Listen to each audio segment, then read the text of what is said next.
सम्मानित सर्वोच्च अदालतमा राखेका थियौँ र यो घरहरू नभत्काउनु नचलाउनु भनेर सर्वोच्च अदालतको चाहिँ स्टे अर्डर चाहिँ थियो र त्यसपछि त्यहाँभित्र कम्पाउन्डभित्र नछिर्नु पनि कुनै पनि काम नगर्नु भन्ने स्टे अर्डर हुँदा हुँदै पनि यसको चाहिँ उसमा हिजो अकस्मात अस्ति नै होला त्यहाँ चाहिँ बार लगाइयो त्यो जुन क्षेत्र विवादमा चाहिँ सर्वोच्च अदालतले नछुनु भनिराखेको ठाउँमा बार लगाएर बाँसको बार लगाएर जस्ताले बार्ने काम भयो र यो चाहिँ अब त्यहाँको जग्गा चाहिँ धनीहरूले यो चाहिँ गर्न पाइँदैन सर्वोच्च अदालतले रोकिरहेको ठाउँमा भनेर त्यो बारहरूलाई चाहिँ हटाइदिने क्रममा चाहिँ उहाँहरू चाहिँ पहिले 6 जना चाहिँ त्यहाँको जग्गा धनीहरूलाई चाहिँ पक्रेर लगिसकेपछि हाम्रो चाहिँ अभियन्ता काठमाडौँ उपत्यका सडक विस्तार पीडित संघर्ष समितिका अध्यक्ष सुमन सायमी र अभियन्ता विरोचन श्रेष्ठजीलाई चाहिँ लगेर चाहिँ उहाँहरूलाई छुटाउन के भएको कहानी भयो। अब स्वभावतः नेवारहरू भेला भयो भने आफ्नै मातृभाषामा कुरा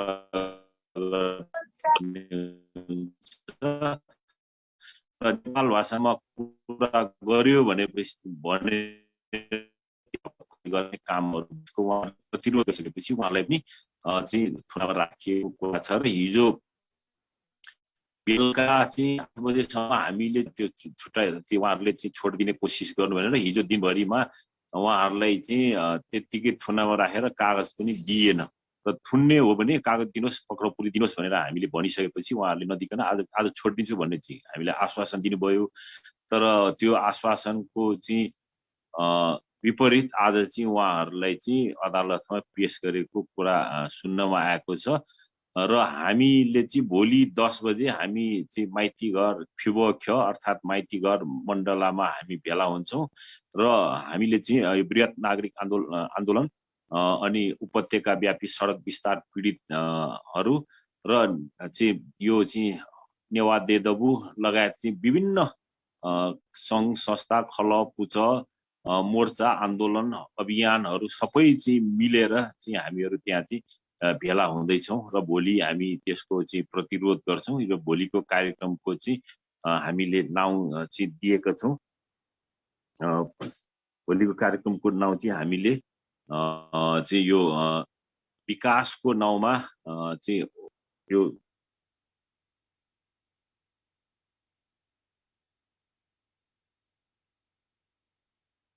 भोलिको कार्यक्रम नाउँ चाहिँ हामीले विकासको नाममा जारी प्रतिगमन विरुद्ध प्रतिरोध भनेर हामीले भोलि कार्यक्रम यो दिएका छौँ र यसको चाहिँ हामी चाहिँ यो बृहत नागरिक आन्दोलन उपत्यका व्यापी सडक विस्तार पीडित चाहिँ संघर्ष समिति नेवा देदबु र को संयोजनमा अरू चाहिँ जातीय संस्था चाहिँ आदिवासी नेवा स्वायत्त राज्य मङ्का संघर्ष समितिका घटकहरू मिलेर चाहिँ हामी आन्दोलन गर्दैछौँ। भोलि 10 बजे हामी माइती घरमा यसको प्रतिरोधको हामी चाहिँ प्रदर्शनी गर्दैछौँ। बिना शर्त चाहिँ रिहाई गर्न यो सबै चाहिँ हामीले यो गर्दैछौँ।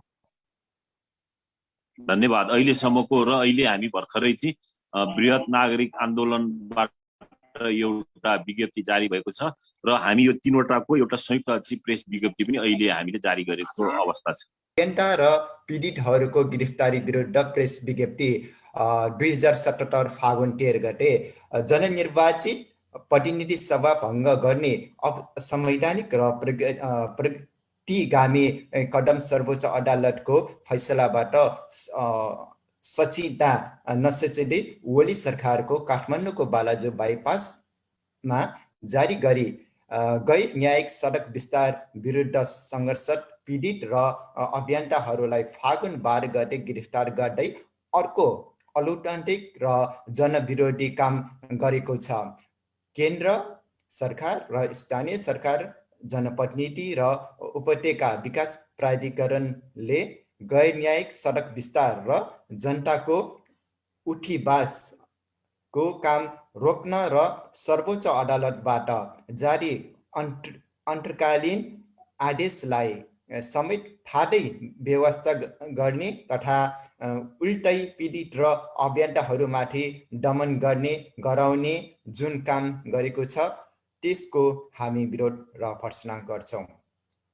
सरकारबाट सडक विस्तारको नाममा निजी घरहरूमा डोजर लगाउने, सोबासीहरूलाई उठीबास गर्ने र न्यायिक आवाज उठाउनेहरूमाथि दमन गर्ने क्रम जारी राखेपछि स्थानीय बासिन्दा र अभियन्ताहरूले वर्षौंदेखि सङ्घर्ष गर्दै आएका छन्।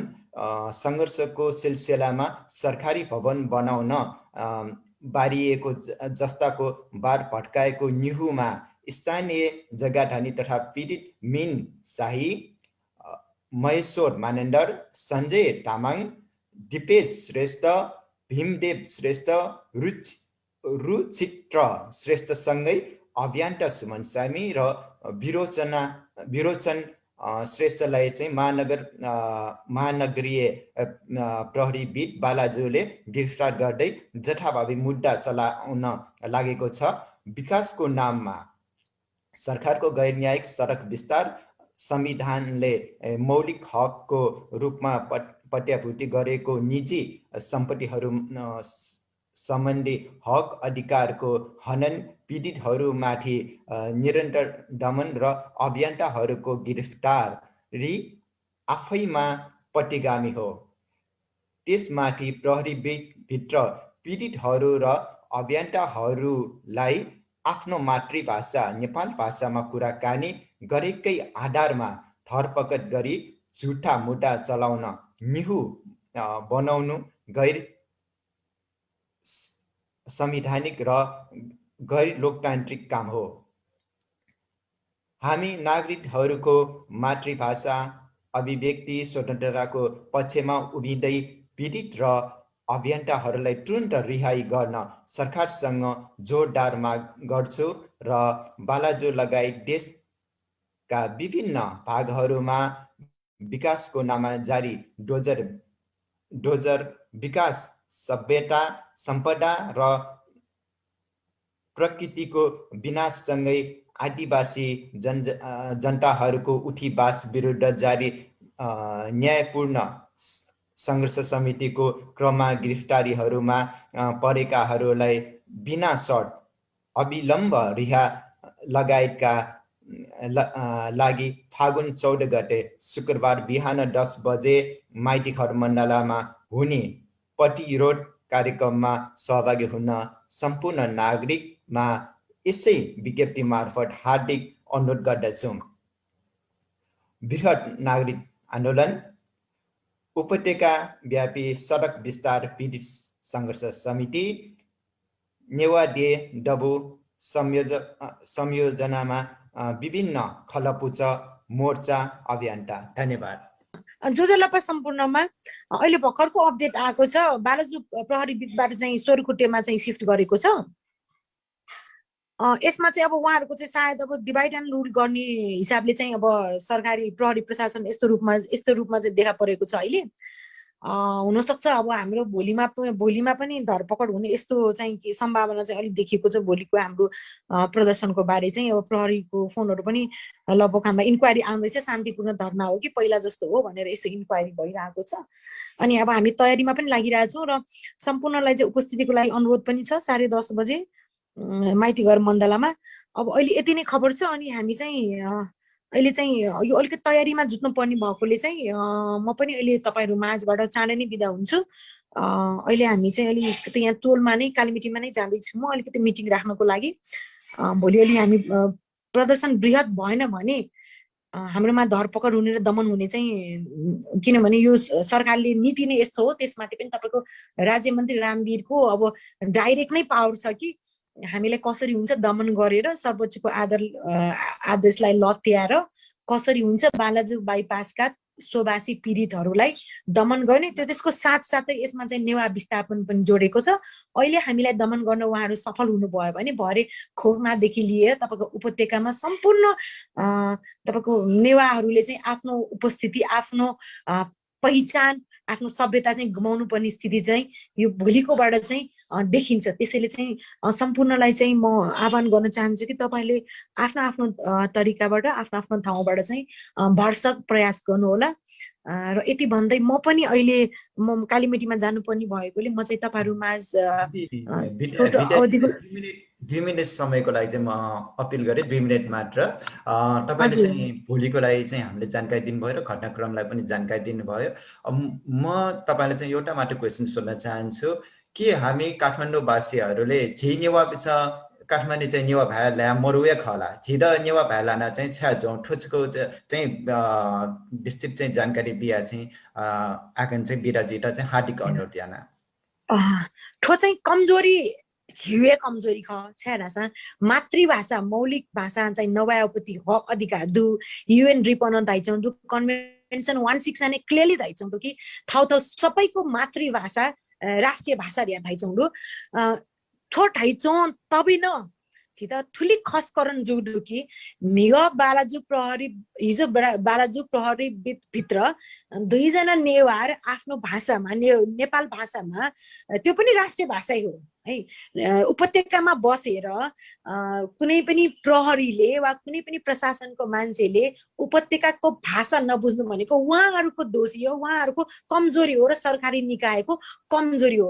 जबकि महानगरपालिकाले पनि क्लियर गरिसकेको छ नेपाल भाषामा यो राष्ट्रिय भाषा हो। त्यसैले चाहिँ निवेदन र कुनै पनि काम कारबाही गर्न त्यो भाषा चलन चल्तीमा हुनेछ भनेर तोकिदिइसकेपछि 2 जना नेवा नेपाल भाषामा आफ्नो मातृभाषामा आफ्नो मौलिक हक अधिकार युज गरेर आफ्नो फ्रीडम टु स्पीच युज गरेर 2 जना वार्तालाप गरिरहँदाखेरि त्यहाँ तेस्रो खस भाषा मात्र बुझ्ने मान्छेले उहाँलाई चाहिँ मुख छाड्यो, गाली गरोज गर्यो, नेपाल भाषामा नेवा भाषामा भनेर चाहिँ अपराधी तरिकाले त्यसरी हेर्नु, त्यसरी बुझ्नु र नेपाल भाषा बोलेको आफ्नो मातृभाषाकै बोलेको आधारमा हाम्रो अध्यक्ष सुमन स्यामी लगायत विरोचनहरूलाई चाहिँ पक्रेर लानु, यो भनेको हाम्रो नेवा सभ्यता नेवा यो जुन हामी नेपाल सभ्यता र सम्पूर्ण संस्कृति भाषालाई चाहिँ हामी यो नेपालको हो भनेर नेपाल राष्ट्रिय सम्पद भनेर जुन उफ्री हिँड्छौँ नि त्यसको मुखमा चाहिँ लात्ताले हानेको हो। यो चाहिँ सबै नेवा लगायत सम्पूर्ण आदिवासी जनजातिले बुझ्नु पर्छ। यो चाहिँ एकदम संवेदनशील कुरा हो हैन। कहिले हाम्रो नेवाको झण्डा जलाइन्छ हेर्नुस् है, नेवाको झण्डा जलाएको छ बालाजु बाइपासमा राज्य मन्त्री रामवीर मानन्धरको अगुवाईमा। यसमा पनि हामी चुप बस्यौं अनि यसको परिणाम भनेको आज नेपाल भाषा राष्ट्रिय भाषा हो, यो पनि मातृभाषा हो। उपत्यकामा नेवाले नेवा नबोली के भाषा बोल्छ त? यो पनि एउटा ठुलो प्रश्न हो। मैले मेरो भाषालाई मैले आफ्नो आमालाई आमा भन्न पाउने अधिकार गुमाएको हो। त्यो हाम्रो पहिचान हाम्रो उपस्थिति नै मेटिदिएको छ। यस्तो भइरहँदाखेरि पनि हामी कहाँ छौं त? हामीले के गर्न सकेका छौं त? उपत्यकाका नेवारहरूले यति नेवा जाति समाजहरू छौं, खोइ त नेवा झण्डा जलाइन्छ हैन। एउटा राज्य मन्त्रीको हुकुममा नेवार बोल्ने नेपाल भाषा बोल्ने नेवालाई आफ्नो आदि भूमि आफ्नो हामी यहाँको मूलवासी, यहाँको रैथाने, यहाँको आदिवासी हो। यो भूमि हाम्रो हो, यो हामी यहाँको भूमिपुत्र हौं। हाम्रो एकदि हक अधिकार रहँदै पनि हामीलाई आफ्नो नेपाल भाषा आफ्नो मातृभाषा बोलेकोमा चाहिँ पुलिस प्रशासनले लगेर थुनिन्छ भने त्यो पुलिस प्रशासनलाई कसले कारबाही गर्ने त? सारा नेवाहरू उठेर कारबाही गर्ने कि नगर्ने त? भोलि उपत्यकामा कुनै पनि प्रशासनमा, कुनै पनि प्रहरीमा, कुनै पनि सरकारी निकायमा गर्दाखेरि हाम्रो भाषा बुझ्ने मान्छे हुनु पर्यो। हामी किन खस भाषा बोल्ने सधैँ? कि मैले सास फेर्न पाउने मेरो अधिकार छ कि छैन? म यहाँको नागरिक हो कि होइन? म नेपाली हो कि होइन? म नेपालभित्रको म नेवा हुँ। यो पहिचान मेटाउने कोसिस गरिरहेको छ। यो ब्राह्मणवादी सोच भएकाहरूले गरिरहेको छ। यो तत्काल रोकिनु पर्छ। यसको लागि सम्पूर्ण नेवा जसरी गुठी विधेयकमा उठेको छ एकपल्ट उठ्नु पर्छ। तपाई नै रहनुहुन्न भने तपाईको भाषा कसरी रहन्छ? यहाँ भाषा बोल्नमा बन्देज लगाएको छ, सास फेर्नमा बन्देज लगाएको छ।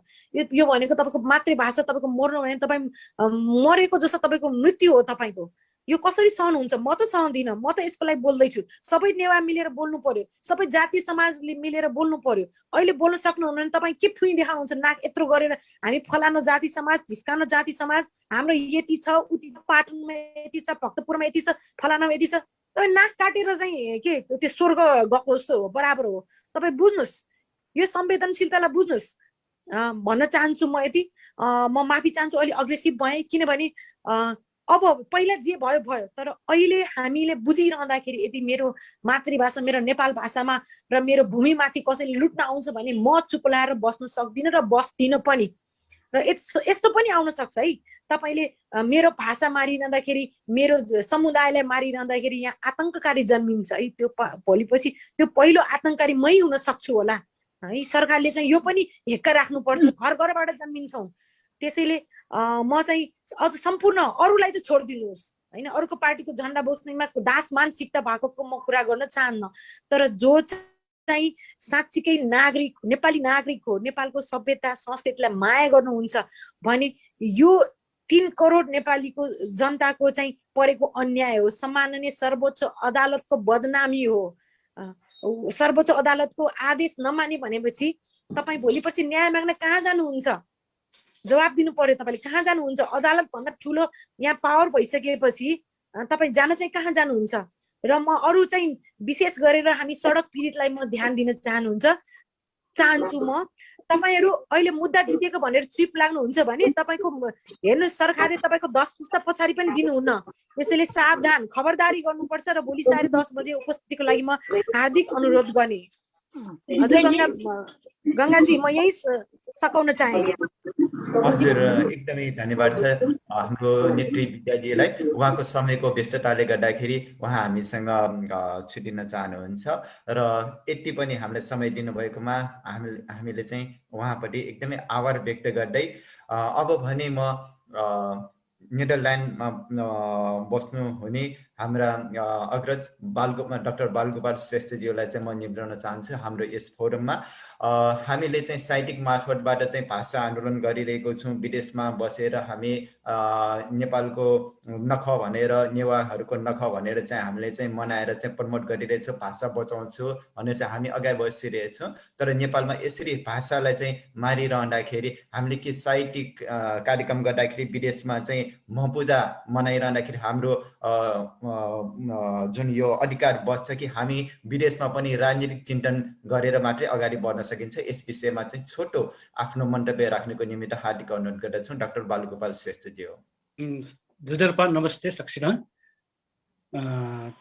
ठौयो नि हाना चिसँग ठोक ज्या जग्यान्तना टस्कन दुखयो ख हाना नेपाले दमनियो ज्या जिया चन्टेनी मियो मियो तिनी चिसँग प्रतिगामी एउटा बुक्काहरूका चाहिँ सर्वोच्च बुक्लहरूका चाहिँ समाचार होला। तर नेपालले प्रतिगामी त नेपालमा प्रतिगामीहरू अहिले पनि जिउका तिउँ कायमै रहेको देखिन्छ। हुन पनि यिनीहरूको जुन चरित्र छ त्यसै फेर्नेवाला पनि छैन। अस्ति हामीले जुन सर्वोच्चमा बहसमा देख्यौँ, अहिलेको प्रधानमन्त्री केपी शर्मा ओलीलाई श्री 3 श्री 5 जतिकै अधिकार छ भनेर पनि कोही दासहरूले वकालत गर्ने दास वकिलहरूले वकालत गरे। भन्नुको तात्पर्य अहिले पनि नेपालमा राणा शासन चलाउने यिनीहरूको मन चाहेर रहेको देखिन्छ।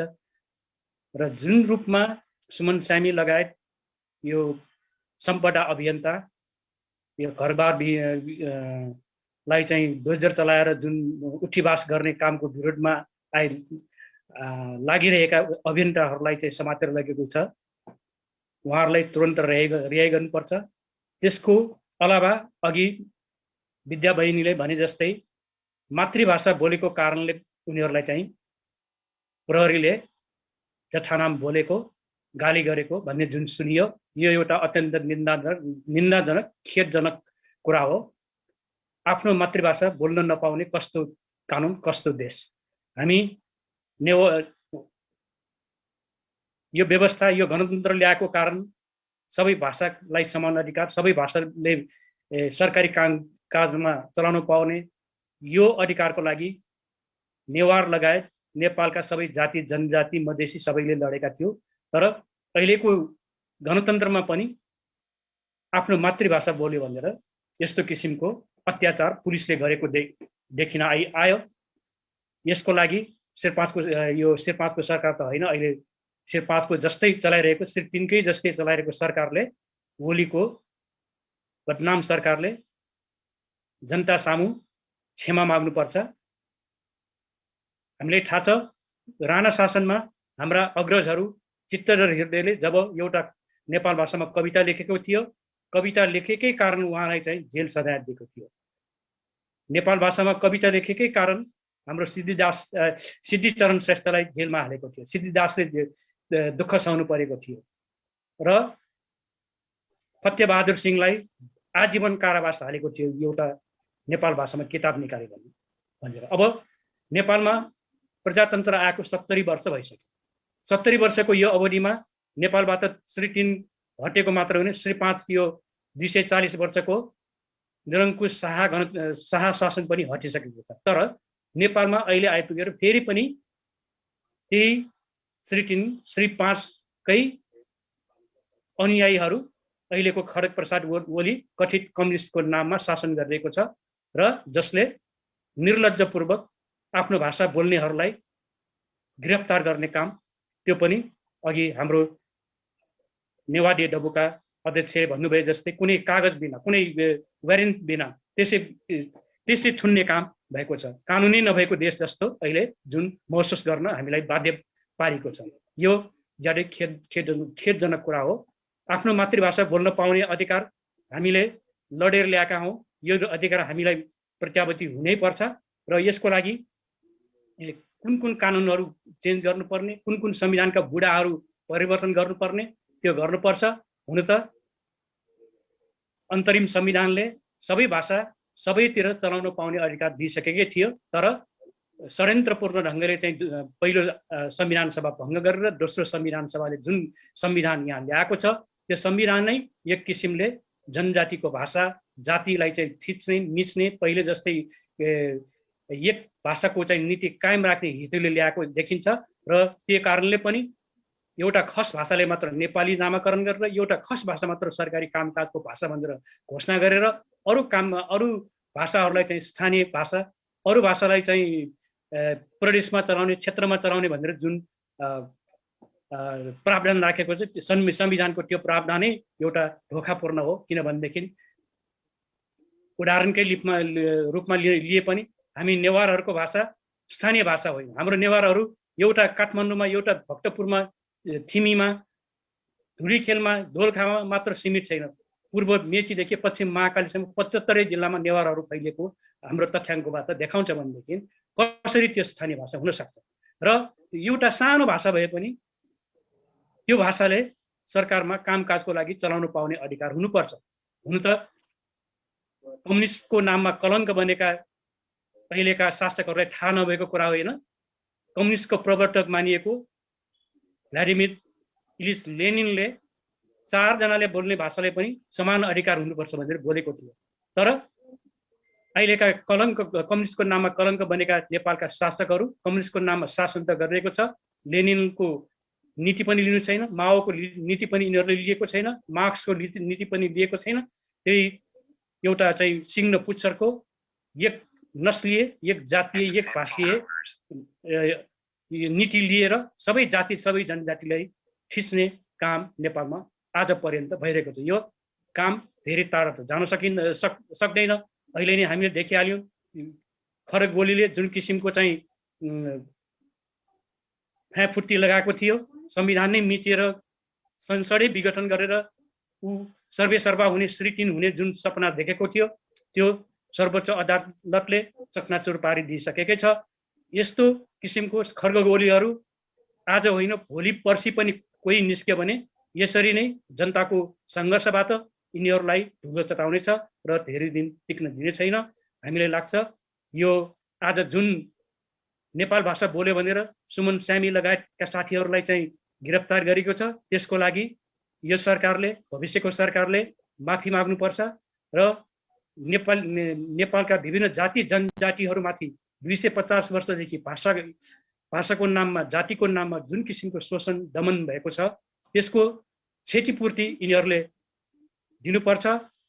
हामीलाई थाहा छ अस्ट्रेलिया भनौँ अथवा चाहिँ बेलायत भनौँ अथवा युरोपका विभिन्न देशमा अफ्रिकामा भनौँ जहाँ जहाँ शासकहरूले केही समय अत्याचार गरेको थियो उनीहरूले पछि गएर आफूले गरेको भुललाई चाहिँ स्वीकारेर माफी माग्ने क्षतिपूर्ति दिने काम भएको थियो र यस्तै काम नेपालमा जनजातिहरूमाथि भएको नेवार तामाङ गुरुङ मगर लगायत सबै जाति जनजातिमाथि जुन किसिमको अत्याचार भाषाको नाममा आफ्नै देशमा दोस्रो दर्जाको रूपमा 250 वर्ष जिउनु परेको अवस्था थियो।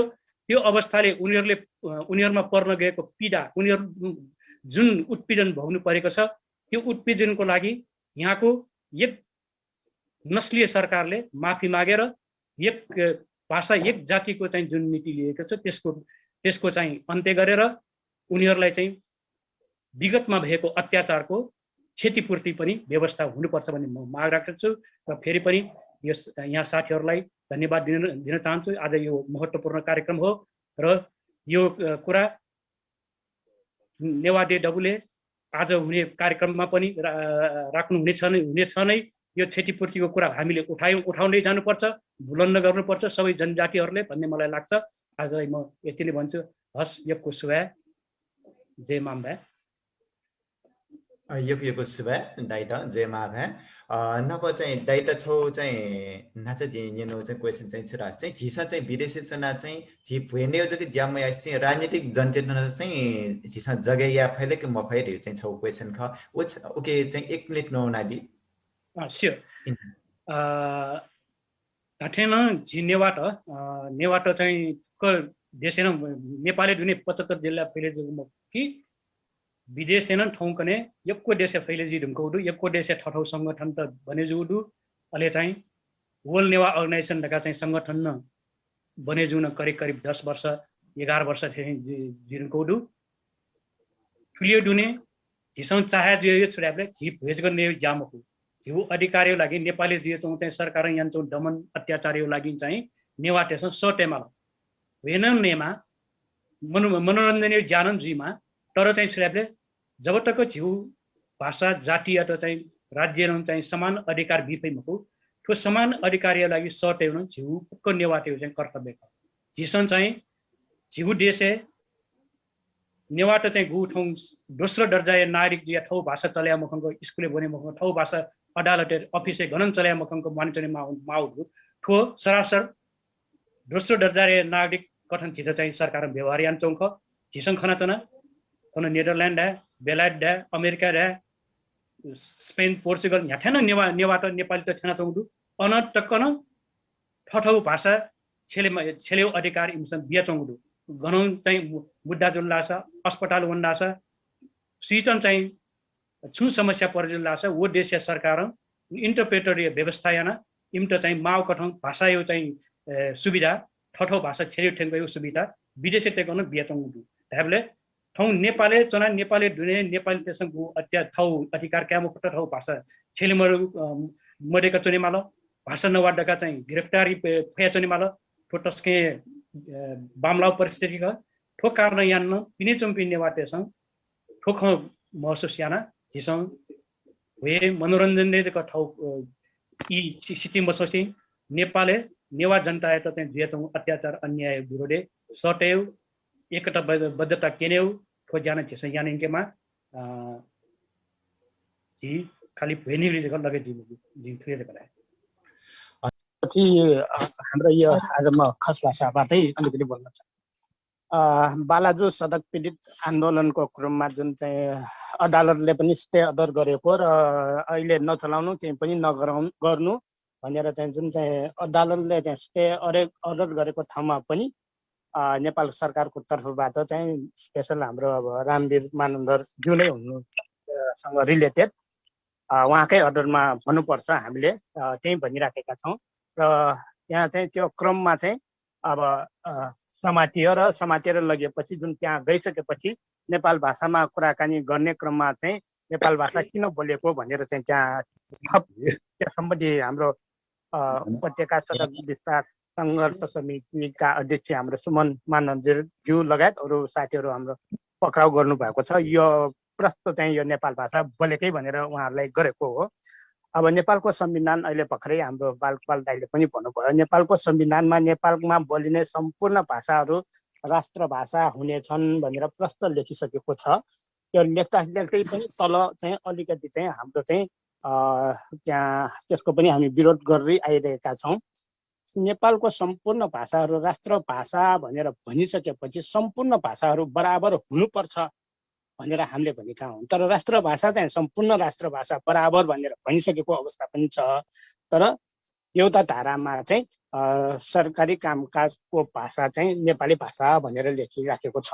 यो चाहिँ हामीले चाहिँ परिवर्तन गर्नको लागि चाहिँ धेरै नै पहल गरिराखेका छौँ। यो पहल हुनुपर्छ भनेर, यो परिवर्तन हुनुपर्छ भनेर यसको विरोध भइराखेको छ। अब हामीले यो भाषाको कुरा गर्दाखेरि हामी नेपालको रैथाने जाति, अब काठमाडौँ हाम्रो ठाउँ, अब 50-60 वर्ष अगाडिसम्म त्यहाँ चाहिँ खस भाषा बोल्ने मान्छेहरूको सङ्ख्या 10% पनि नभएको ठाउँ।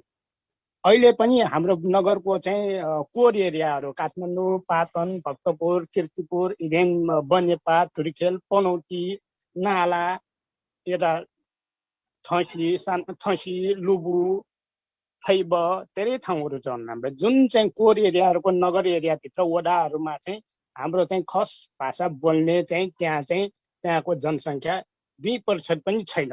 नेपाल भाषा बोल्ने 99% छन् त्यहाँ।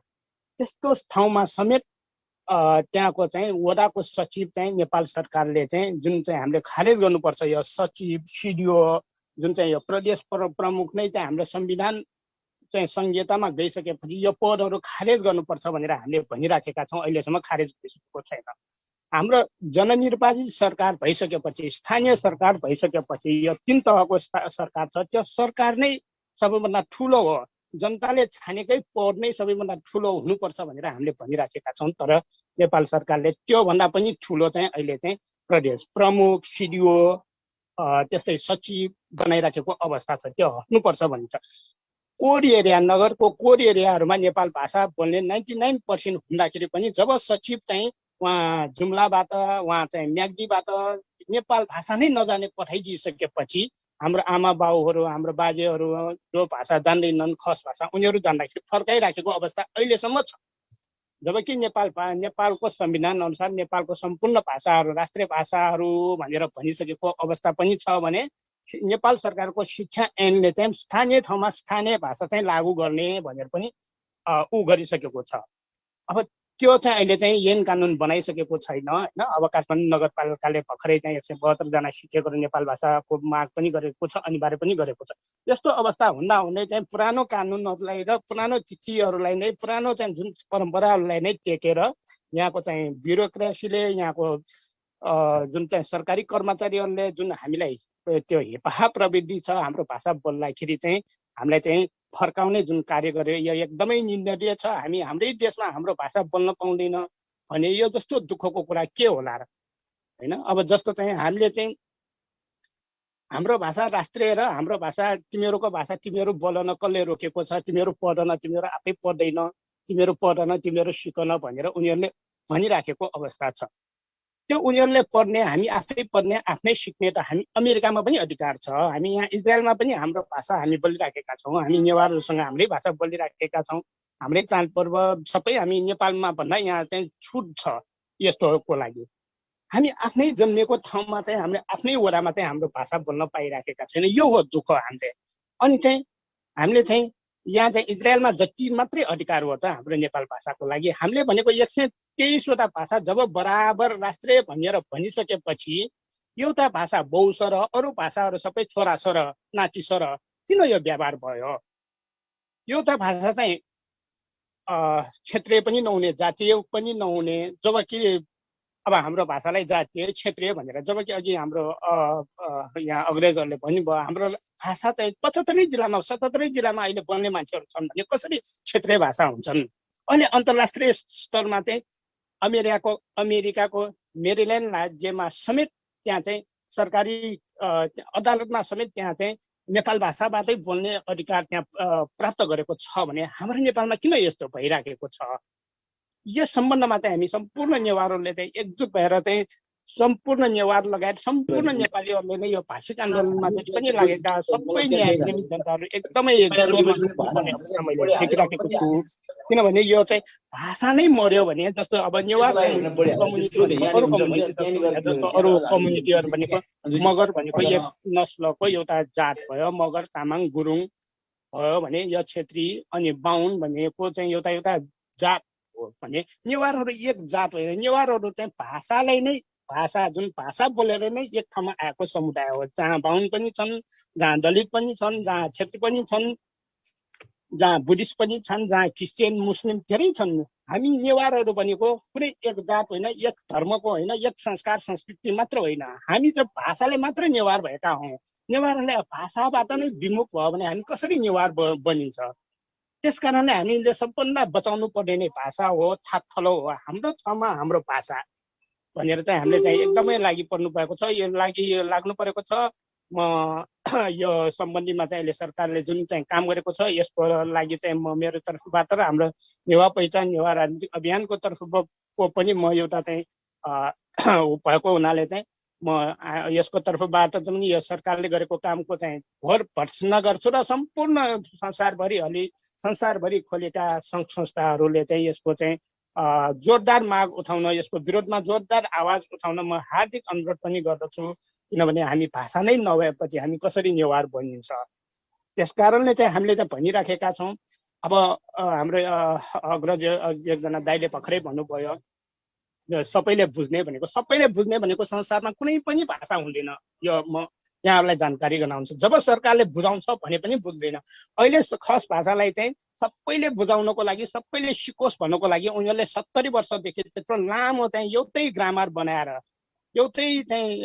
बनाएर अरबौं रुपियाँ खर्च गरेर 70 वर्षसम्म हामीलाई पढाउँदाखेरि पनि अहिले पनि पश्चिमको नेपाली भाषा जुन भन्छ पूर्वको जुन खस भाषा, पश्चिमको खस भाषा अहिले पनि फरक अवस्था छ।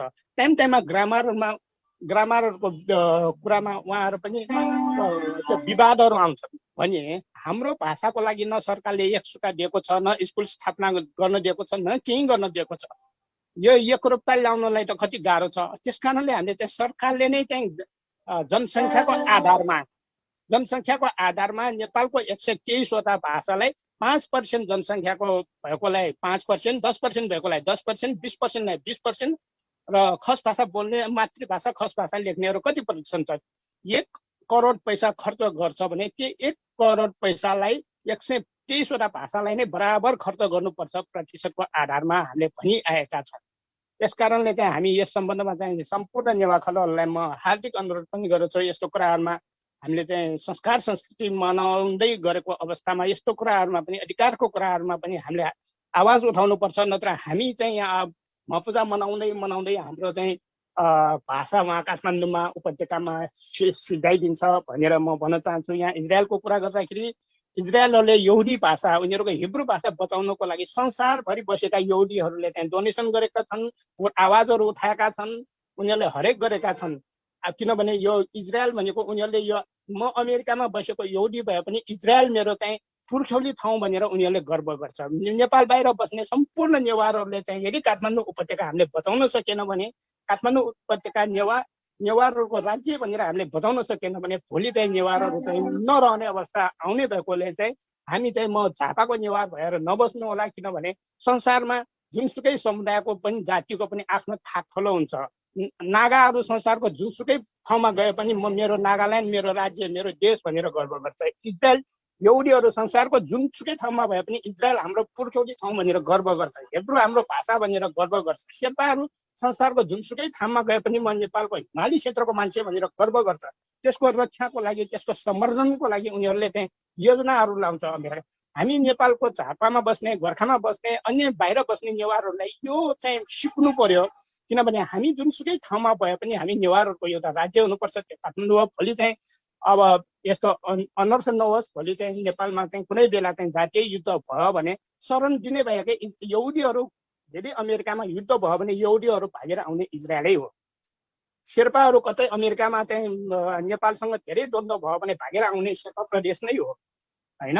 त्यस कारणले चाहिँ हामी नेवारहरू पनि कुनै बेला चाहिँ तराईको मधेसीहरूले चाहिँ 2064 सालमा जुन चाहिँ मधेस आन्दोलन भयो, पहाडी मुलुका सबै त्यहाँ काठमाडौँ त पहाडमै फर्किनु पर्यो भने नेवार र कुनै अरू जात बीच कुनै द्वन्द्व भयो भने नेवारहरू जहाँसुकै भए पनि आउने काठमाडौँमै हो। त्यस कारणले चाहिँ हामीले चाहिँ काठमाडौँलाई नेपाल मण्डललाई गर्व गरेर हाम्रो भाषा हाम्रो थाथलोको लागि चाहिँ बचाइराख्नु यहाँहरू सबैले हातेमालो गर्दै आवाज उठाइदिनु हुन म हार्दिक अनुरोध गर्दै म मलाई बोल्ने समय दिएकोमा गङ्गा नेमकुञ्जीलाई एक शुभाय भन्न चाहन्छु। शुभाय गङ्गाजी। यस झुमकागुङका सभापति महोदय र उपस्थित हुनुभएका सम्पूर्ण महानुभावहरू, हामीले यो हिजो भएको चाहिँ बालाजुको घटनाको सवालमा आज यो झुमकागुङ भइरहेको छ, यो एकदमै महत्त्वपूर्ण कार्यक्रम पनि हो र हामीले पढ्दाखेरि एकजुट भएर चाहिँ अगाडि बढ्नको लागि अझ बुझेर हामीले चाहिँ राज्यसँग लड्नको लागि चाहिँ यसरी कार्यक्रम अगाडि बढाउनै पर्छ। यो जुन काम अहिले भइरहेछ यो एकदमै सराहनीयको कुरा हो। यसको लागि चाहिँ म धेरै धेरै धन्यवाद दिन चाहन्छु। अहिलेको जुन बालाजुको घटनामा अब बालाजुमा के भएको कसो भएको सबै कुराहरू सबैले कुरा बुझिसकेको हुनाले चाहिँ म त्यसलाई चाहिँ अहिले व्याख्या नगरिकन श्यामकृष्ण प्रजापतिजीले जुन कुरा भन्दै हुनुहुन्थ्यो त्यो कुरा चाहिँ हामी एकदमै सतर्क थियौँ। पहिलादेखि नै त्यहाँ एक प्रकारको चाहिँ राज्यको नै एउटा दमनकारी भूमिका चाहिँ देखिएको भएकोले हामी सतर्क हुनुपर्छ भनेर नै हामीले चाहिँ अनुलित 22 घटकहरू एक ठाउँमा बसेर मिटिङ बसेर हामी एकजुट भएर बसिरहेको हुँ र आजको लागि चाहिँ यो धेरै नै काम आउनुपर्छ र अब हामी एकजुट भएर जाँदाखेरि राज्यसँग लड्ने क्षमता हामीले डेभलप गरिसकेको छौँ जस्तो मलाई लाग्छ, जसमा चाहिँ अझै यसलाई चाहिँ फराकिलो दायरा बढाएर हामीले चाहिँ निवार्य डबुको संयोजनमा हामीले विभिन्न राजनीतिक यो हाम्रो चाहिँ स्वायत्त राज्य मङ्गा खल जातीय खलहरू लगायतका अहिले चाहिँ थप अझ नागरिक अभियन्ताहरू समेतको चाहिँ हाम्रो चाहिँ विराट रूपमा चाहिँ अहिले हामी चाहिँ यो अगाडि कदम चाहिँ हामी चाहिँ एकजुट भएर अगाडि बढ्ने वातावरण बनेको छ, जसमा अझै विश्वभरिका नेवारहरूको चाहिँ एकजुट एउटा चाहिँ साथ र सहयोगको लागि चाहिँ यहाँ चाहिँ कुराहरू आएको हुनाले चाहिँ एउटा अहिले हामीले नेवा आन्दोलन धेरै वर्ष अगाडि गर्दाखेरि जुन कुराहरूको चाहिँ कमी कमजोरी थियो, जसको चाहिँ खाँचो महसुस भइरहेको थियो, त्यो कुरालाई चाहिँ अहिले चाहिँ बिस्तारै बिस्तारै एउटा एक्टिभ रूपमा अगाडि बढ्दै गर्दाखेरि यसको चाहिँ यो समय अनुसारको चाहिँ हाम्रो पनि एउटा चाहिँ राम्रो कदमहरू अगाडि बढिरहेको छ जस्तो लागिरहेछ। त्यस कारणले पनि अब एक प्रकारले चाहिँ म आफूले पनि खोक्नामा चाहिँ जुन नेतृत्व गर्दाखेरि अब म एक्लै छैन, यदि त्यहाँ केही पर्यो भनेदेखि हाम्रोलाई आवाज उठाउने अब संसारभरिका नेवारहरू छन् र आदिवासीहरू छन् भन्ने खालको चाहिँ कुरालाई मध्यनजर गरेर नै हामीले एउटा हिम्मत बढाएर अगाडि बढिरहेको अवस्था हो र यो चाहिँ एउटा चाहिँ एकदमै महत्त्वपूर्ण कुरा छ र समयले नेतृत्व जनाउँछ र नेतृत्व अगाडि बढ्छ भन्ने खालको चाहिँ भनाइलाई चाहिँ अहिले हामीले सार्थक बनाएर अगाडि बढ्नुपर्छ। किनभने नेवारहरूको चाहिँ लागि चाहिँ विशेष गरी आदिवासी नेवारहरूको चाहिँ नेतृत्वदायी भूमिकाको कमजोरको कारणले गर्दाखेरि हिजोको दिनमा चाहिँ नेतृत्वको पछि चाप्लुसी र उनीहरूको चाहिँ जुन यो हाम्रो चाहिँ विभाजन गर्ने दिमागमा हामी पढ्दै गर्दाखेरिको चाहिँ यो दुःखद घटना हो आजको घटना पनि। त्यस अर्थमा अहिले चाहिँ हामीले चाहिँ बालाजुमा एउटा राज्यले नै अहिले घटना घटाएको छ, त्यसमा चाहिँ मैले दुईटा कारणहरू मैले चाहिँ शङ्का लागिरहेको छ। एउटा चाहिँ केपी ओली सरकारको यो संसदबाट जुन घटना घटिरहेको छ यो घटनाको चाहिँ सूचना पक्का पनि उनीहरूलाई चाहिँ केही दिन अगाडिदेखि हुनुपर्छ। त्यो भोग्नाले चाहिँ जसरी सर्वोच्च अदालतबाट चाहिँ पहिला नै एउटा यो अन्तरिम आदेश जारी गरेर त्यहाँका चाहिँ स्थानीय स्ववासीहरूलाई त्यहाँ चाहिँ उनीहरूको घर कायम गरिदिएको र बाटो कटाएर बाँकी भएको घरलाई चाहिँ कसै पनि छुन नपाउने भनेर चाहिँ त्यहाँ निर्णय भइसकेको अवस्थामा त्यहाँ चाहिँ ती घरहरू सबै भड्काएर हाम्रो चाहिँ परम्परागत सबैभन्दा महत्त्वपूर्ण एउटा चाहिँ गाई जात्रा जस्तो चाहिँ दिनमा पारेर जुन दिनमा चाहिँ हामी कोही पनि कहीँ पनि काम गर्नु हुँदैन भन्ने खालको प्रथा जन्य कुराहरू आज पनि छ। जसरी पढ्दाखेरि पनि यो मरेको चाहिँ सँग चाहिँ यो चाहिँ सिगटन सम्बन्धी चाहिँ नीति नियम अनुसार चाहिँ गाई जात्राको दिनमा हामी चाहिँ कहीँ पनि गएर काम गर्न जाने र उ नहुने अवस्थामा र यसलाई चाहिँ हामीले चाहिँ यो को के भएको छ दुःखहरू चाहिँ साटासाट गर्ने दिनमा पारेर चाहिँ उनीहरूले चाहिँ जुन घरहरू भड्काउने काम गर्यो यो सिङ्गो राज्यकै निर्देशनमा र ती राज्यका हनुमानको रूप लिएर आएका हनुमानलाई पनि अझ चाहिँ लाज बडक हुन्छ, किनभने हनुमानले त्यस्तो नराम्रो काम गरेको छैन, तर हनुमान रूपी एउटा चाहिँ निर्देशनात्मक रूपमा पालना गर्ने गरिकन जुन घटनाहरू चाहिँ बालाजुमा घटाइरहेछ त्यसको अन्तिम रूप आज हिजो भएको घटना जस्तो पनि लाग्छ। यो सर्वोच्च अदालतले जसोसुकै निर्णय गरोस्, तर सर्वोच्च अदालत को हो र? हामी सरकार हौँ, हामी प्रधानमन्त्री हौँ, हामी राष्ट्रपति हौँ, हामी यहाँका मन्त्री हौँ। त्यही भएर चाहिँ सर्वोच्च अदालतको चाहिँ कुरालाई चाहिँ हामी मान्ने पक्षमा छैन भने एउटा सिम्बोलको रूपमा हिजो चाहिँ त्यहाँ चाहिँ अब गएका र मात्र नेवारी भाषाबाट बोलेर त्यहाँ प्रतिकार गर्न खोजेकाहरूलाई भाषा बोलेकै आधारमा पनि त्यहाँ समातेर लहर ठुन्ने र त्यहाँ चाहिँ उल्टो त्यो सबै त्यहाँनिर चाहिँ जुन अब हाम्रो चाहिँ स्ववासीहरूको घर भएको ठाउँमा बाटोको रूपमा लागि चाहिँ त्यहाँ चाहिँ सबै घरहरू भड्काउने र आज आएर चाहिँ सूचना केन्द्रको रूपमा त्यहाँ चाहिँ गर्दै गर्दाखेरि त्यस्तो खालको लाजमोटो कामहरू गरे राज्यबाट चाहिँ हुँदै गर्दाखेरिको अवस्थामा आज हामीलाई यो राज्यले चाहियो भने नेवारले कसरी सघाउँछ भन्ने कुराहरू चाहिँ हामीले चाहिँ 10 वर्ष अगाडि 20 वर्ष अगाडिका चाहिँ उदाहरणहरू होइन, आजको उदाहरण दिएर अब हामीले चाहिँ नेवारलाई उठाउने दिन आएको छ। र यसको लागि चाहिँ राज्यले एउटा चाहिँ हिटलरी शासनमा जुन उनीहरूले चाहिँ अब मै हुँ भन्ने खालको चाहिँ एउटा कुराहरू आम नेपालीहरूलाई चाहिँ संसद यो सर्वोच्च अदालत के हो र भन्ने खालको एउटा चाहिँ देखाउनको लागि पनि गरेको अवस्थामा अब हामी एक ठाउँमा उभिएर यसलाई चाहिँ परास्त गर्ने र जसरी सुरुवात मलाई लागेको थियो फुक्नाबाट चाहिँ अब हाम्रो विजयको चाहिँ सुरुवात हुन्छ भन्ने लागेको थियो, तर अब त्यो होइन कि अब हामी बालाजुको यो घटनाबाट अब हामीले चाहिँ विजयको सुरुवात गर्नुपर्छ।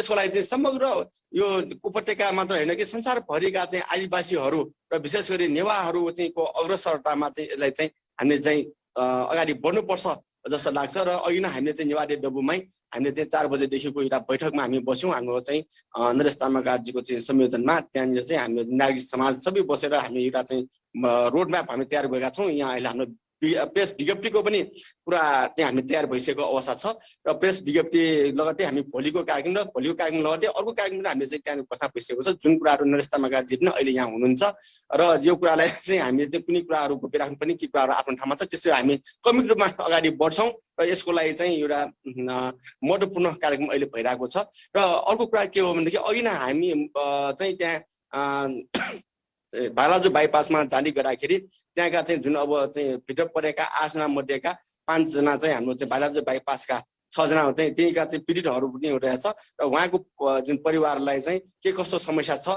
र किन उसको चाहिँ छोरा चाहिँ त्यहाँभित्र चाहिँ पढ्दै गर्दाखेरि उसको मान्छे पढ्दै गर्दाखेरिको तत्कालीन अति आवश्यक आधारभूतहरूको कुराहरू चाहिँ हामीले चाहिँ त्यहाँनिर खोजनीति गरेका छौँ र केही त्यस्तो समस्या परेको छ भने हामीसँग सेयर गर्नु भनेर हामीले चाहिँ उहाँलाई भनेर आएका छौँ। र अर्को कुरा के हो भनेदेखि यो हामीले चाहिँ यो चाहिँ लामो लडाइँ हो। हाम्रो चाहिँ प्रवासीहरूको चाहिँ यो चाहिँ सिम्बोलको रूपमा अहिले चाहिँ बालाजु बाइपास लिँदै गर्दाखेरि भोलि यो सफल भयो भनेदेखि भोलि सबै हाम्रो चाहिँ परम्परागत बस्तीहरूले चाहिँ यहाँ चाहिँ लिने नेपाल सरकारको भएको हुनाले चाहिँ आजको दिनमा जुन अहिले चाहिँ राज्यबाट चाहिँ दमनकारी घटना घटेको छ यो यसमा चाहिँ कसैले पनि चिन्ता लिनु भएन।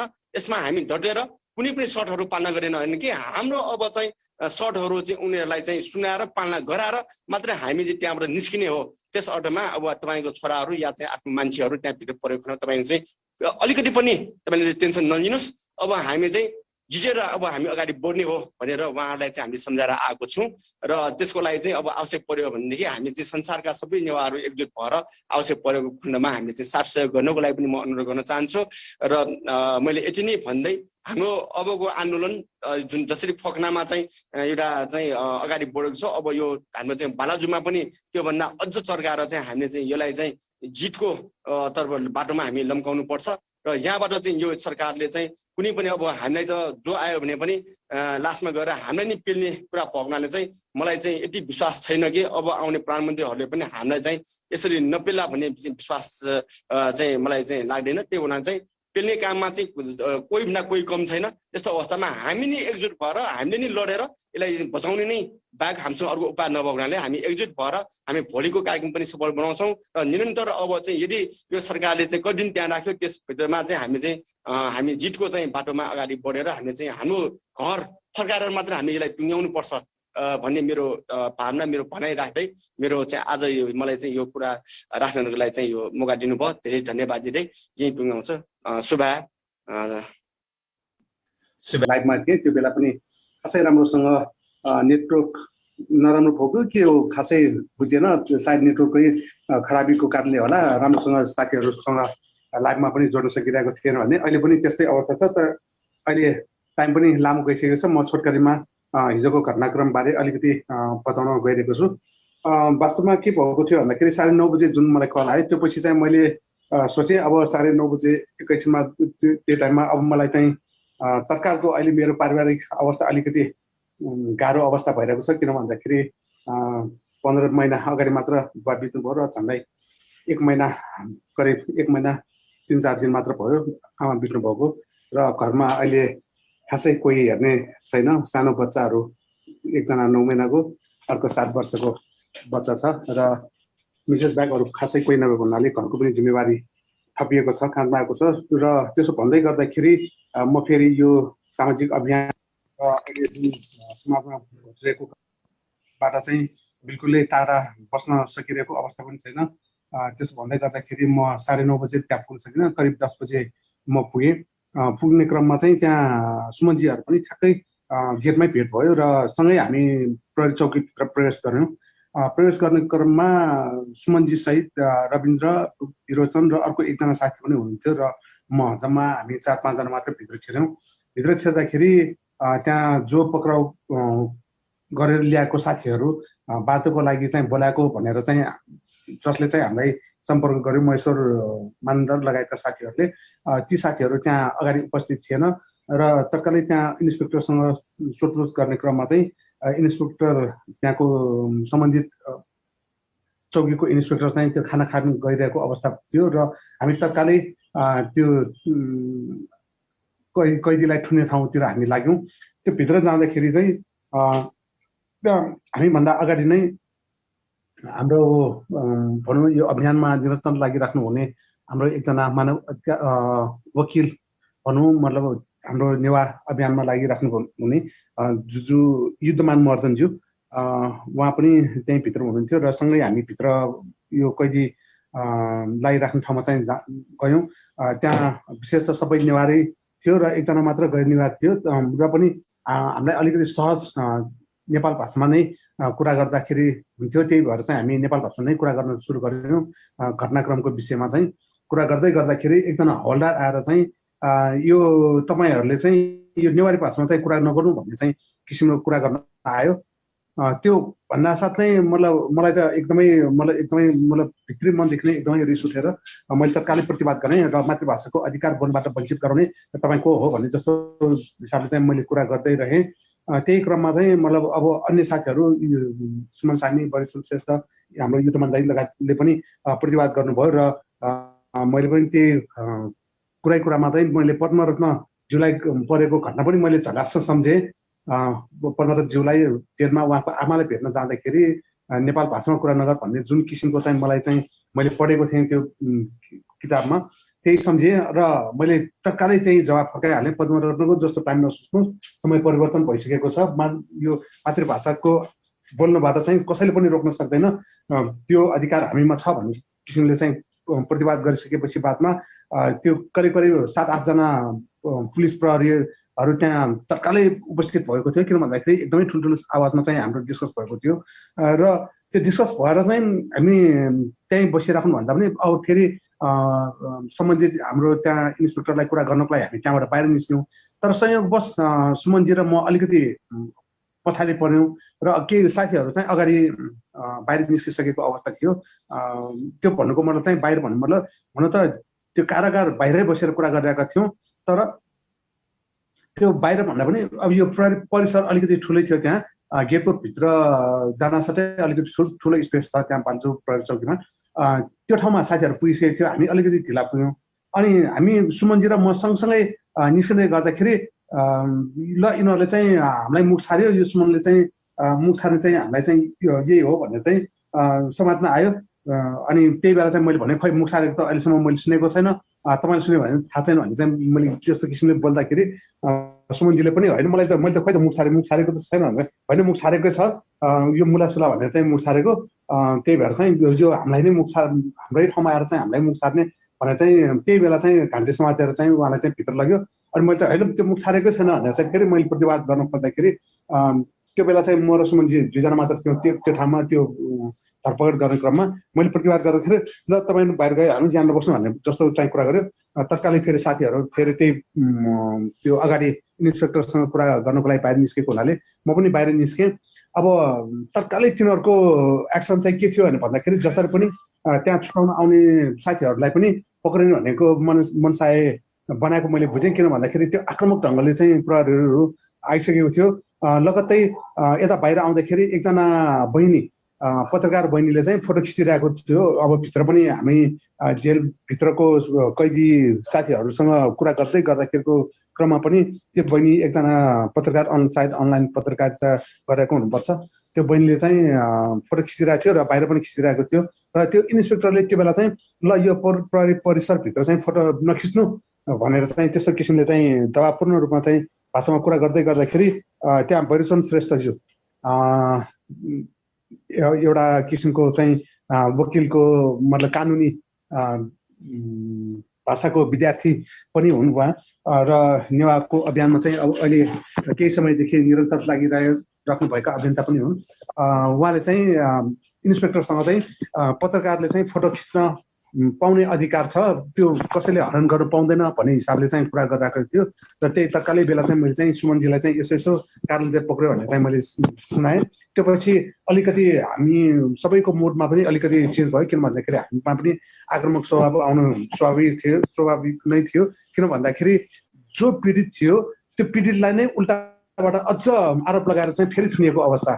किन भन्दाखेरि एकतर्फ घरबार गुमाउनु पर्ने पीडा र अर्कोतर्फ फेरि त्यो घुमाउँदाखेरिको अवस्थामा पनि अधिकारको लागि लड्दै गर्दाखेरिको अवस्थामा पनि सर्वोच्च अदालतले दिएको स्टे अर्डरको पालना गर र अनि न्यायिक शासनको चाहिँ व्यवस्था गर भनेर हामी अगाडि बढ्दै गर्दाखेरिको अवस्थामा पनि अझ उल्टा नै हामीलाई छुनु भनेको त अझ पीडामाथि पीडा थप्नु थियो। त्यही भएर चाहिँ अझ हाम्रोमा स्वर अलि आक्रामक हुनु स्वाभाविक नै थियो। तर तत्कालै तिनीहरूको प्रहरीहरूको मनस्थिति बुझेर चाहिँ मैले भैरवचन्द्रजीलाई चाहिँ तत्कालै उनीहरूसँग चाहिँ अब केही कुरा भइहाल्यो भने चाहिँ हात हाल्ने जस्तो कुरा स्थिति भइसकेको थियो। त्यो चाहिँ नगरौँ है भनेर चाहिँ मैले तत्कालै भैरवचन्द्रजीलाई चाहिँ भनेको थिएँ। तर त्यो भन्दै गर्दाखेरिको टाइममा ल अब यिनीहरू मुखाले यिनीहरू पनि हुन् भन्ने हिसाबले चाहिँ आक्रामक ढङ्गले प्रस्तुत हुन आयो। र तत्कालै त्यो अवस्थामा चाहिँ भैरवचन्द्रजीलाई चाहिँ पक्राउ गरेको अर्को कारण चाहिँ के पनि थियो भने भन्दाखेरि पत्रकारले फोटो खिच्न पाउनुपर्छ, उहाँको मौलिक हक अधिकार हो।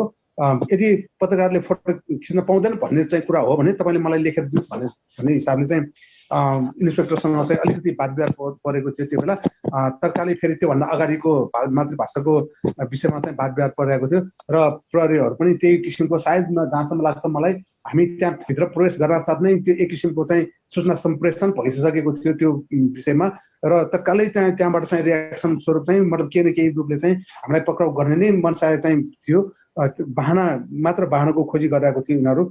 त्यो घटनाक्रमले त्यसै बताउँथ्यो। किन भन्दाखेरि कानुनी हाम्रो जुन वकिल युद्धमानजीसँग पनि त्यस्तै किसिमले चाहिँ इन्सपेक्टरले चाहिँ दबावपूर्ण रूपमा चाहिँ कुरा गरिरहेको थियो र चाह्यो भने हामीले वकिल सोकिल मतलब छैन, तपाईँलाई पनि थुन्न सक्छौँ भन्ने हिसाबले चाहिँ कुरा गर्ने गरिरहेको थियो।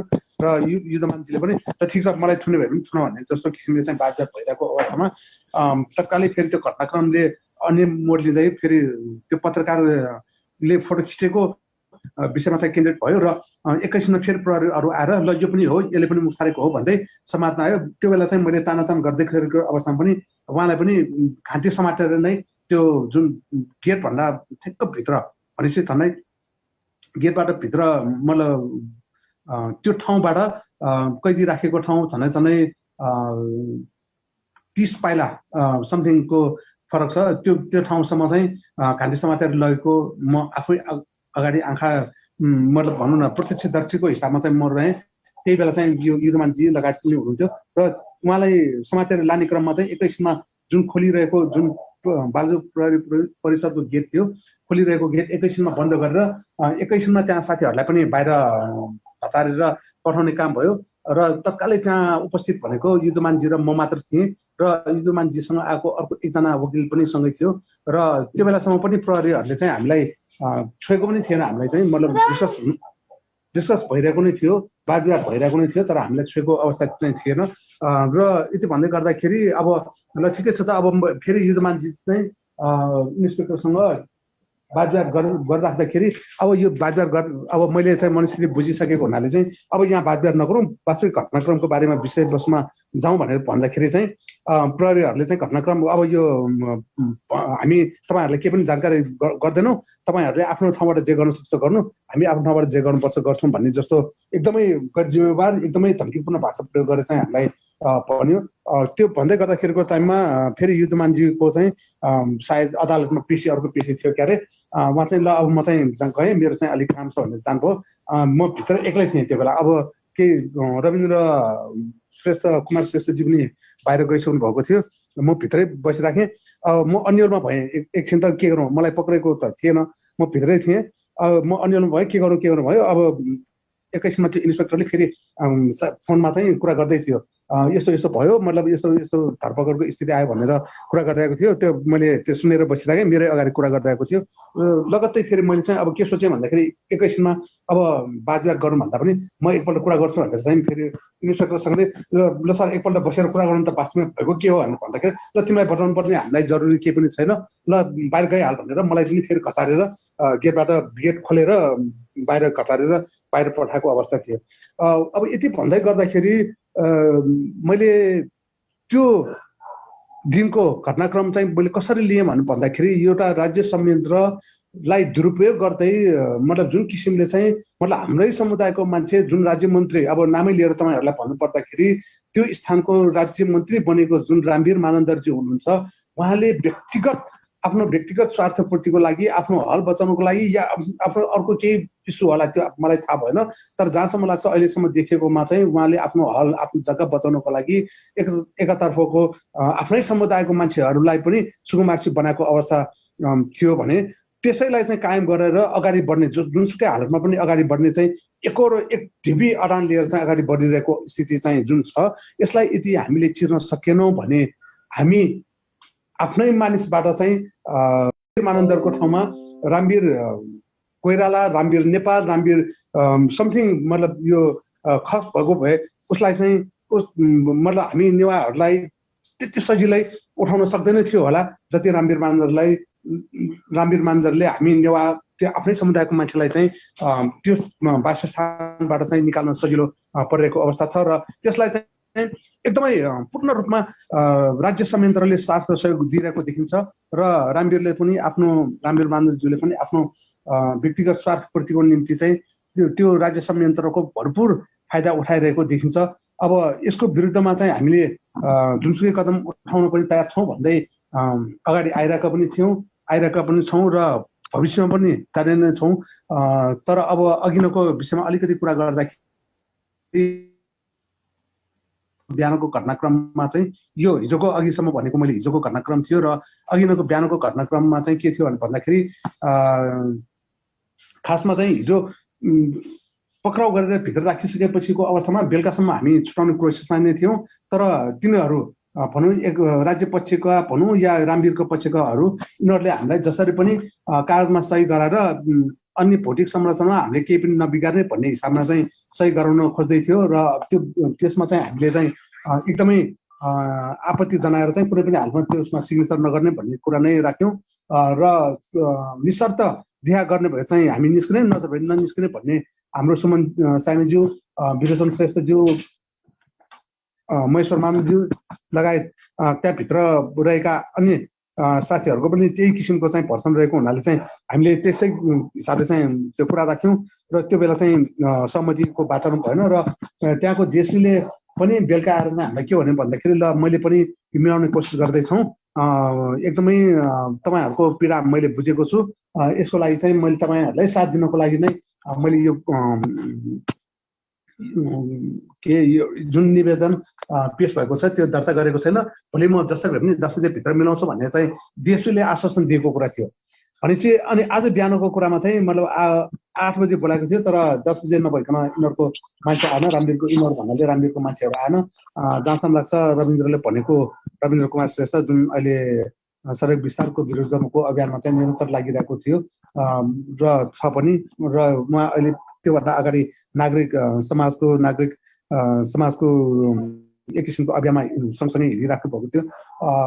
उहाँले दिएको जानकारी अनुसार रामवीरको पिए आएर चाहिँ डिएसपीको कोठामा जाने र यताउता घुमिराख्ने आनन्द निर्वाध रूपमा आवत जावत गरिरहेको थियो र यति भन्दै गर्दाखेरि हामी बाहिर नै बसिरहेका थियौँ र केही समयमा त्यहीँको प्रदेश सभासद बस्न मानन्दरज्यू पनि आइपुग्नु भयो र एकैछिनमा बाहिर निस्केर चाहिँ के भन्नुभयो भन्दाखेरि अब यसरी चाहिँ सहमति गरेर चाहिँ गर्नुको सट्टा बरु साथीहरू भित्रै रहेर चाहिँ हामी बाहिरबाट सङ्घर्ष गर्दा राम्रो हुन्छ, बाहिर बसेर सङ्घर्ष गरौँ भने जस्तो चाहिँ कुरा प्रशान्तजीले राख्नुभयो र हाम्रो पनि सोच चाहिँ के थियो भन्दाखेरि जुनसुकै हालतमा पनि हामी सही ठाउँमा छौँ र सही ठाउँमा भएपछि यसमा हाम्रो जित अवश्य नै हुनेछ र हामी जुनसुकै सङ्घर्ष गर्न पनि तयार छौँ भनेर अगाडि बढिसकेपछि त्यही अनुसार चाहिँ तयारी गरौँ भन्ने चाहिँ हाम्रो मनसाय पनि त्यही थियो र यसो भन्दै गर्दाखेरि त्यहाँ प्लेकार्ड विभिन्न नारा लेखिएका प्लेकार्ड बोकेर केही समय नाराबाजी गर्ने कुरा पनि भयो र करिब करिब त्यो समयमा सायद 1 बजेको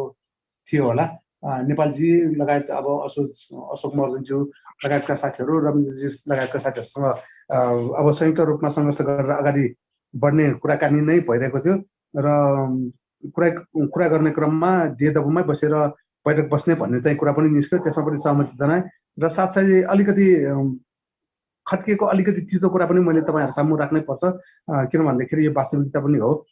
योभन्दा अगाडि भएको एउटा 22 घटकको सङ्घर्षको कार्यक्रममा म आफूलाई त्यो 22 घटकबाट चाहिँ म बाहिर बसेँ, किन भन्दाखेरि मलाई अलिकति त्यो 22 घटकमध्येका केही साथीहरू र चित्त बुझिरहेको पनि थिएन, किन भन्दाखेरि योभन्दा अगाडि भएको आन्दोलनहरूमा पनि त्यस्तै किसिमको धोका दिने व्यक्तिहरू पनि मैले त्यहाँ देखेँ। त्यही भएर चाहिँ म त्यो समूहमा चाहिँ आबद्ध भएन र फेरि बैठक पनि देदेवमा बस्ने र 22 घटकको साथीहरूको यो विषयमा फेरि हाम्रो अग्रज देदेवका अध्यक्ष नरेश तामाका दाजु पनि यहीँ हुनुहुन्छ, उहाँकै अगाडि मैले यो सबै कुरा प्रश्न गरेँ, सायद उहाँले पनि आफ्नो कुरा राख्नुहुनेछ।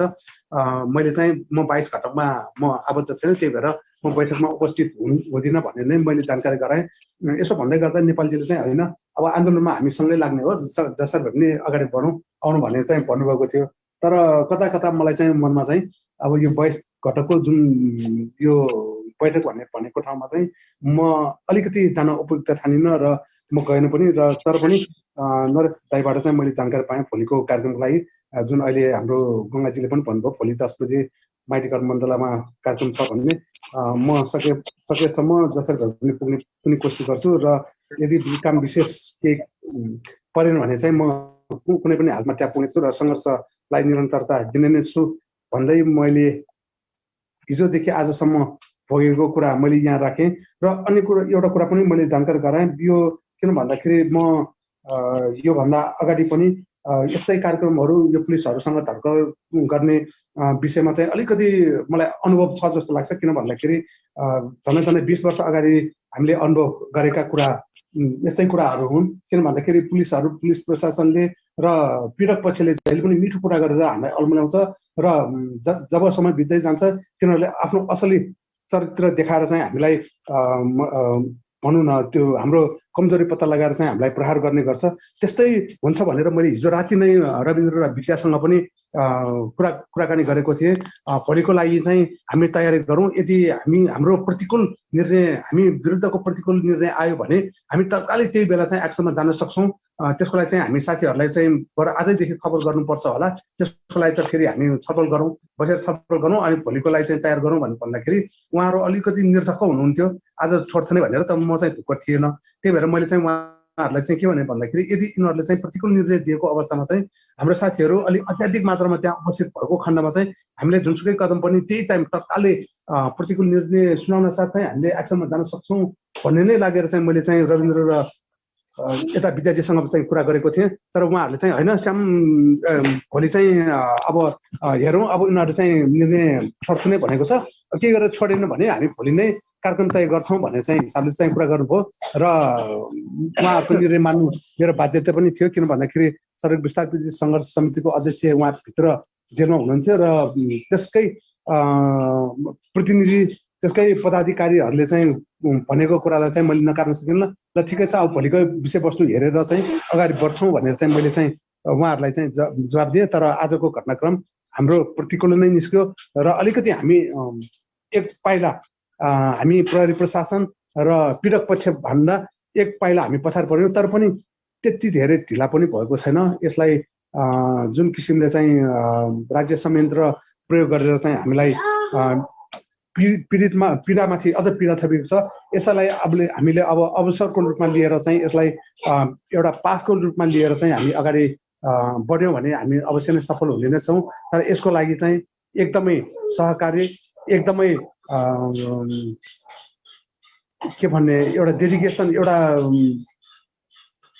मलाई ठ्याक्कै एउटा वर्ड त आएन, एकदमै हामी भित्री रूपदेखि नै भित्रबाट नै मतलब यो जाग्न जरुरी छ।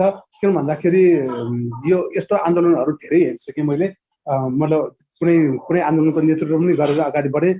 धेरैले आफ्नो प्रचार प्रसारको व्यक्तिगत स्वार्थपूर्तिको चाहिँ माध्यम बनाउने अवस्था छ। त्यही भएर चाहिँ यो किसिमको चरित्र, यो किसिमको चाहिँ प्रवृत्तिबाट चाहिँ हामी होसियार रहँदै हामी अगाडि बढ्न सक्यौँ भने हामी सफल हुने छौँ। किन भन्दाखेरि योभन्दा अगाडिको गुठी विधेयक विरुद्धको आन्दोलन पनि केही हदसम्म सफल भएका नै थियौँ, त्यो आन्दोलन सफल भएको नै थियो।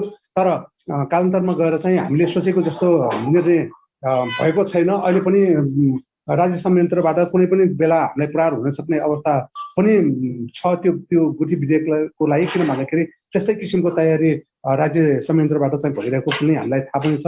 त्यही भएर अब कमसेकम यो जुन भारतीय बाइपासको विषय छ यसलाई चाहिँ एकदमै केन्द्रित गरेर हामी एकदम योजनाबद्ध तरिकाले लहरमा होइन, हतारमा पनि होइन, एकदमै व्यवस्थित तरिकाले एकदमै योजनाबद्ध ढङ्गले चाहिँ अगाडि बढ्न सक्यौँ भने हामी सफल हुने नै छौँ भन्ने कुरा राख्दै अहिलेको सम्म अलिकति छोटो बोल्छु भन्दा नै लामो बोल्न गएकोमा क्षमा माग्दै तपाईँ मेरो सानो कुरा यही टुङ्गाउँछु।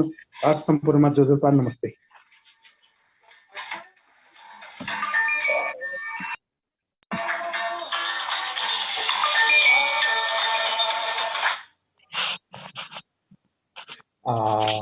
हजुर धन्यवाद छ हाम्रो र हामी एकदमै कार्यक्रमको अन्त्य आइसकेको हुनाले हामीसँग अझ हाम्रो साथमा साथ दिन आउनुभएको छ विभिन्न साथीहरू। इजरायलबाट जनजाति महासङ्घका पूर्व अध्यक्ष हाम्रो सुन्दर सिंह तामाङजी आउनुभएको छ, उहाँलाई स्वागत गर्न चाहन्छु। साथी चाहिँ हाम्रो विमल गुरुङजीबाट चाहिँ डिस्टर्ब आइरहेछ, मिल्छ भने हजुरले चाहिँ माइक म्युट गरिदिनु हुन हार्दिक अनुरोध गर्दछु। कुमार लमुज्यूको साइडबाट पनि साउन्डको डिस्टर्ब आइरहेछ, हजुरहरूले माइक म्युट गरिदिनु हुन हार्दिक अनुरोध गर्दछु। हामी चाहिँ समयको चाहिँ एकदमै अन्त्यमा आएको हुनाले हाम्रो अत्यन्त हनिबम हाम्रो राष्ट्रिय नेवा पहिचान नेवा राजनीतिक अभियानका हाम्रा अग्रज दाई डाक्टर शान्तवीर तुलाधरज्यूलाई चाहिँ 2 देखि 3 मिनटसम्म आफ्नो मनको कुराहरू राखिदिनु हुनको निम्ति हार्दिक अनुरोध गर्दछु र त्यसपछि हामी कार्यक्रम अन्त्य गर्न चाहन्छु। धन्यवाद छ। सुब्याडु डाक्टर साहब आक्न थयो 1 मिनट नाकि 2 मिनट नाकि 3 मिनट ताकै लागि तयारी छ। सुब्या जोजोलप्पा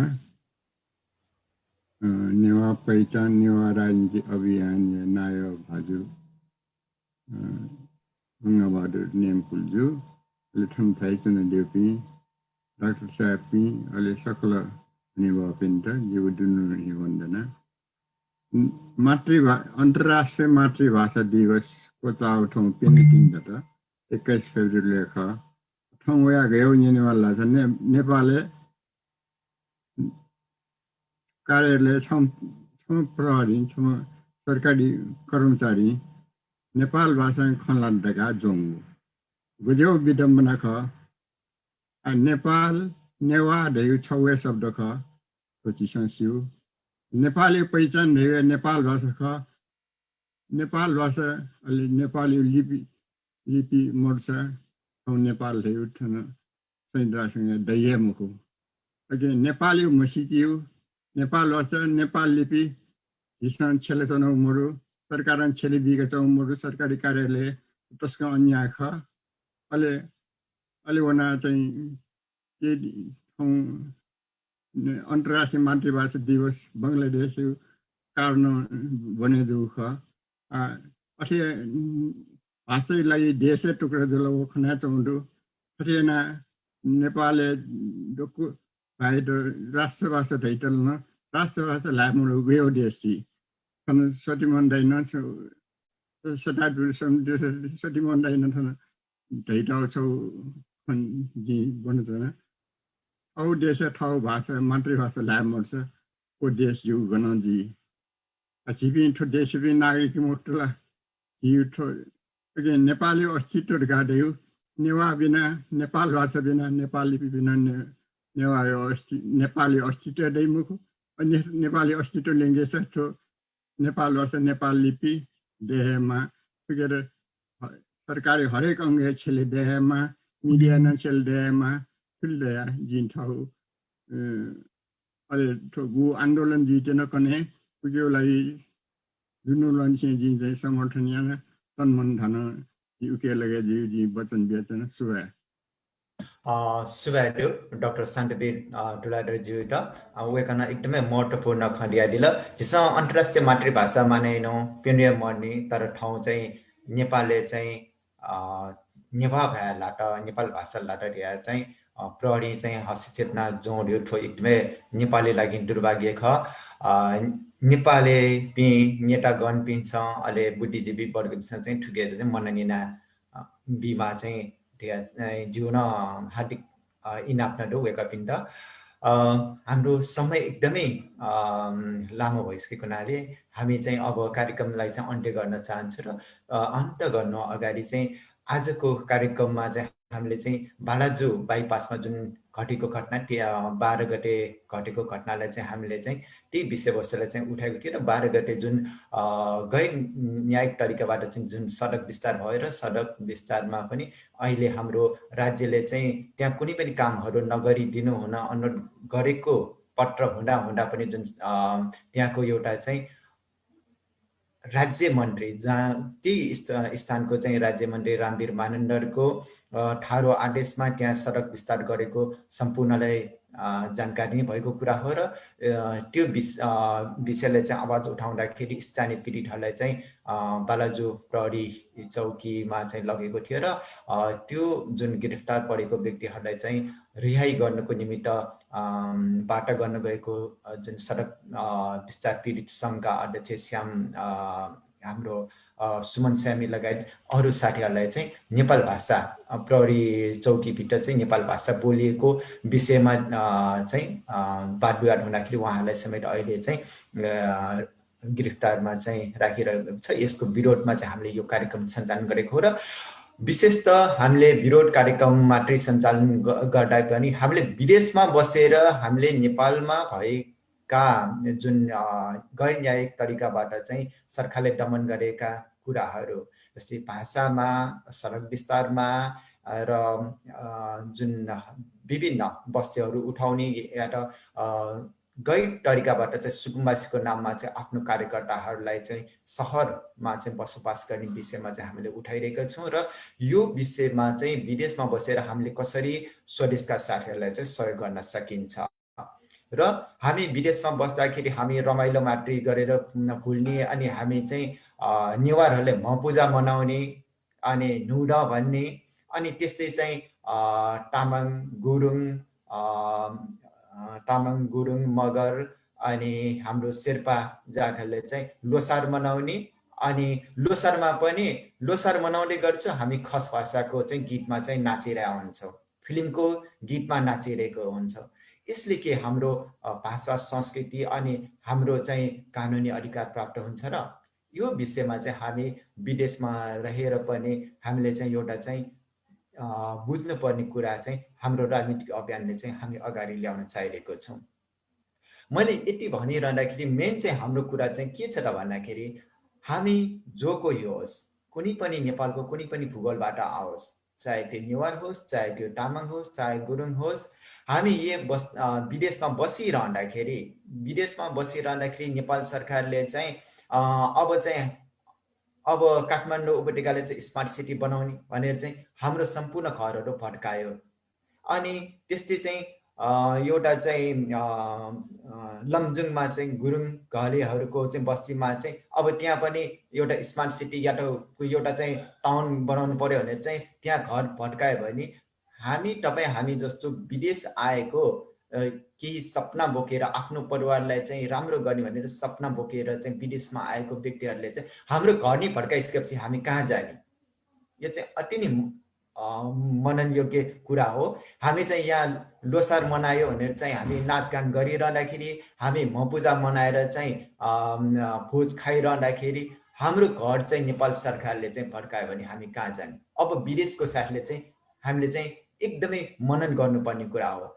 अघि नै हाम्रो पूर्व वक्ताहरूले भनिसकेको छ, नेपालमा गाई जात्रा मनाइरहँदाखेरि हाम्रो नेवार कल्चर अनुसारबाट केही कामहरू गर्न नहुने दिनान चाहिँ बालाजुमा चाहिँ घर फर्काएको थियो। त्यस्तै हामी विदेशमा बसेर चाहिँ आफ्नो काममा व्यस्त भइरहँदाखेरि नेपालमा पक्कै घर फर्काउने छ। आज हामीले आवाज उठाएन भने, त्यसकारण अब हामी आवाज उठाइरहेको छौँ। विदेशमा बसेर हामी सांस्कृतिक मार्ग कार्यक्रम गर्दैनौँ, अब हामी राजनीतिक कार्यक्रम गर्छौँ विदेशमा बसेर। र हामीले सकिने भनेको यहाँ स्थित राजदूतावासलाई हाम्रो घर बचाइदिनु भनेर चाहिँ हामी आन्दोलन गर्न सक्छौँ। हाम्रो सहर बचाइदिनु भनेर हामी आन्दोलन गर्न सक्छौँ। नेपालको मेरो मातृभाषा बचाइदिनुहोस् भनेर अनुरोध र आन्दोलन गर्न सक्छौँ। हामी यहाँ जुन देशमा बस्यो, हामी युरोपको विभिन्न देशहरूमा, अस्ट्रेलियामा बस्छौँ, कोही युरोप बस्छौँ, अमेरिका बस्छौँ, क्यानाडा बस्छौँ, जापान बस्छौँ, दुबई, कतार, जहाँ बस्छौँ, हामी त्यहाँको राजदूतावासमा, त्यहाँको प्रदर्शन गर्ने ठाउँमा गएर चाहिँ मेरो देश बचाइदिनुहोस्, मेरो मातृभाषा बचाइदिनुहोस्, मेरो घर बचाइदिनुहोस् र मेरो संस्कृति बचाइदिनुहोस् भनेर चाहिँ अब हामी चाहिँ साङ्केतिक विरोध जुलुस र अनुरोध पत्र चाहिँ दिने चाहिँ दिन आएको छ। यसलाई हामी पूर्ण रूपमा चाहिँ पालना गरौँ। सुरुवात हामी बालाजु बाइपासबाटै गरौँ। हामी दशैँमा मात्रै नेपाल जाने परम्परा छोडिदिउँ। हामी आफ्नो चाडमा नेपाल जाने परम्परा छोडिदिउँ। अब हामी बालाजु बाइपासमा भएको अन्यायलाई चाहिँ रोक्नको निमित्त अब विदेशबाट चाहिँ नेपाल जाने प्रहर सुरु गरौँ। सुरुवात मबाट गर्छु, तपाईहरू पनि गर्नुहोस् भन्ने हार्दिक अनुरोध गर्दै आजको कार्यक्रममा हामीलाई आफ्नो मन्तव्य दिएर सहयोग गर्नुहुने नेवा डेडबोका नायब भाजु नरेश ताम्रकारज्यूलाई धन्यवाद दिन चाहन्छु। विद्या श्रेष्ठज्यू हाम्रो नेत्री, उहाँलाई धन्यवाद दिन चाहन्छु। डाक्टर बालगोपाल श्रेष्ठज्यू नेदरल्यान्ड, उहाँलाई धन्यवाद दिन चाहन्छु। श्यामकृष्ण प्रजापतिज्यू, उहाँलाई धन्यवाद दिन चाहन्छु। डाक्टर शान्तवीर सिंह तुलाधरज्यू, उहाँलाई धन्यवाद दिन चाहन्छु। टिचिङ हस्पिटलका इन्चार्ज डाक्टर योगेन्द्र साकेज्यूलाई धन्यवाद दिन चाहन्छु। लगायत सम्पूर्ण यहाँ उपस्थित भएर आफ्नो कुराहरू र हामीलाई जानकारी दिनुहुने सम्पूर्ण अग्रज महानुभावहरू र आन्दोलनका अभियन्ता साथीहरूलाई हार्दिक धन्यवाद दिँदै आजको यस कार्यक्रममा हामीलाई मिडियामा सहयोग पुर्याउनु हुने न्युज 50 अनलाइन न्युज र टेक्निकल सपोर्ट गर्नुहुने